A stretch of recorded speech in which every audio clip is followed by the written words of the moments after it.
ન્યૂઝમાં આપનું સ્વાગત છે।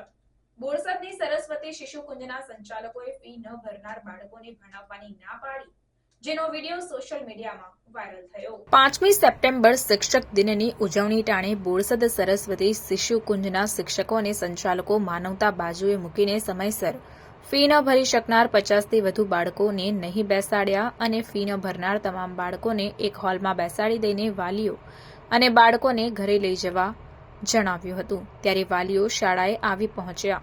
રજૂઆત કરવા છતાં સંચાલકો એકના બે ન થયા હોવાથી વાલીઓમાં ભારે રોષ જોવા મળ્યો। બોરસદ સરસ્વતી શિશુકુંજમાં મધ્યમ વર્ગના લોકોના બાળકો અભ્યાસ કરે છે। તેઓ સમયસર ફી ભરી શક્યા ન હતા, જેથી સંચાલકોએ વાલીઓને જાણ કરી હતી। જેથી એક વિદ્યાર્થીના વાલીએ જણાવ્યું કે મેં અડધી ફી ભરી દીધી છે, જ્યારે બાકીની ફી 5મી સપ્ટેમ્બર સુધી ભરી દેવા જણાવ્યું હતું। જેથી સંચાલકોએ વાલીઓને બાળકોને શાળાએ નહીં મોકલવા જણાવ્યું હતું। તેમ છતાં બુધવારે બાળકો સ્કૂલમાં આવ્યા હોય, જેથી સંચાલકોએ તમામ બાળકોને એક હોલમાં બેસાડી દીધા અને નહીં ભણાવવાનો નિર્ણય કર્યો હતો, જેની જાણ વાલીઓને થતાં તાત્કાલિક વાલીઓ સ્કૂલે પહોંચી ગયા હતા અને સંચાલકો એકના બે ન થતાં આખરે વાલીઓ દ્વારા હોબાળો મચાવવામાં આવ્યો હતો।